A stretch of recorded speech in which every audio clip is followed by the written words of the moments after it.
പ്രഭാതവന്ദനങ്ങൾ. ഞാൻ എൻ്റെ പിതാവ് എപ്പോഴും പറയുന്നൊരു കഥ ഞാൻ ഓർത്തു പോവുകയാണ്. ഒരാട്ടിൻകുട്ടിയുടെയും ഒരു പന്നിക്കുട്ടിയുടെയും കഥ.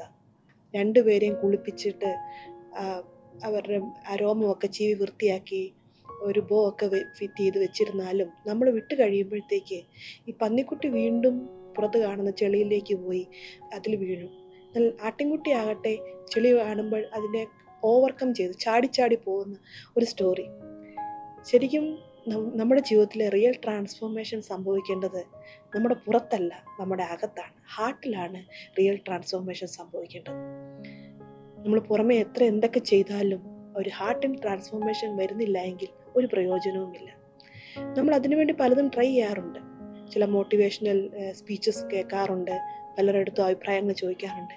എന്നാൽ യഥാർത്ഥമായിട്ടുള്ള ട്രാൻസ്ഫോർമേഷൻ സംഭവിക്കുന്നത് ദൈവവചനത്തിലൂടെയാണ്. ഒരു വ്യക്തി വീണ്ടും ജനിച്ചു കഴിയുമ്പോൾ പരിശുദ്ധാത്മാവ് ആ വ്യക്തിയുടെ ഉള്ളിലേക്ക് വരുന്നു, അവിടെ വസിക്കുവാനായിട്ട് തുടങ്ങുന്നു. എന്നാൽ നമ്മൾ ആ പരിശുദ്ധാത്മാവിനെ അനുവദിക്കുവാണെങ്കിൽ പരിശുദ്ധാത്മാവ് നമ്മുടെ ഉള്ളിൽ വന്ന് നമ്മുടെ ആ മോട്ടീവ്സിനെയും നമ്മുടെ ഒബ്ജക്റ്റീവ്സിനെയും നമ്മുടെ പ്രകൃതത്തെയും നമ്മുടെ ഡെസ്റ്റിനിയെ പോലും മാറ്റി ദൈവത്തിന് പ്രയോജനമുള്ളതാക്കി മാറ്റുന്നു. ഇത് സംഭവിക്കുന്നത് നമ്മൾ ക്രിസ്തുവിനെ അറിഞ്ഞ് ക്രിസ്തുവിനെ ഫോളോ ചെയ്യാൻ തുടങ്ങുമ്പോഴാണ് ഇത് ശരിക്കും സംഭവിക്കുന്നത്. അങ്ങനെ വരുമ്പോൾ നമുക്ക് ദൈവരാജ്യത്തിന് പ്രയോജനമുള്ളൊരു വ്യക്തിയായിട്ട് മാറുവാനായിട്ട് സാധിക്കും.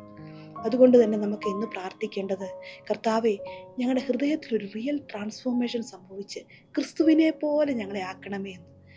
2 കൊരിന്ത്യർ 3:18 ഇപ്രകാരം പറയുന്നു: മൂടുപടം നീങ്ങിയ മുഖത്ത് കർത്താവിൻ്റെ തേജസ്സിനെ കണ്ണാടി പോലെ പ്രതിബിംബിക്കുന്നവരായി നാം എല്ലാവരും ആത്മാവാകുന്ന കർത്താവിൻ്റെ ദാനമായി തേജസ്സിന്മേൽ തേജസ് പ്രാപിച്ച് അതേ പ്രതിമയായി രൂപാന്തരപ്പെടുന്നു.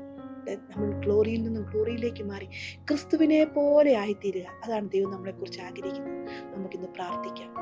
ദൈവമായ കർത്താവെ, ഞങ്ങൾ ഒരുമിച്ച് പ്രാർത്ഥിക്കുന്നു. കർത്താവെ, ഞങ്ങളുടെ റിയൽ ട്രാൻസ്ഫോർമേഷൻ ഞങ്ങളുടെ ഹൃദയത്തിൽ സംഭവിച്ച് അങ്ങേപോലെ ആകുവാൻ ഞങ്ങളുടെ റോങ് ആയിട്ടുള്ള മോട്ടീവ്സും ഇൻറ്റൻഷൻസും ഞങ്ങളുടെ സ്വഭാവങ്ങളും ഞങ്ങളുടെ പ്രാകൃതങ്ങളും എല്ലാം മാറ്റി അങ്ങേപോലെ ഞങ്ങളെ ആക്കി തീർക്കണമേ. അങ്ങയുടെ കൃപ അതിനുവേണ്ടി ഞങ്ങളുടെ കൂടെ ഇരിക്കണം. ഞങ്ങൾ അങ്ങേ സ്നേഹിക്കുന്ന ആരാധിക്കുന്നു. എല്ലാ മാനവും മഹത്വവും എൻ്റെ യേശുവിൻ്റെ നാമത്തിൽ. ആമേൻ.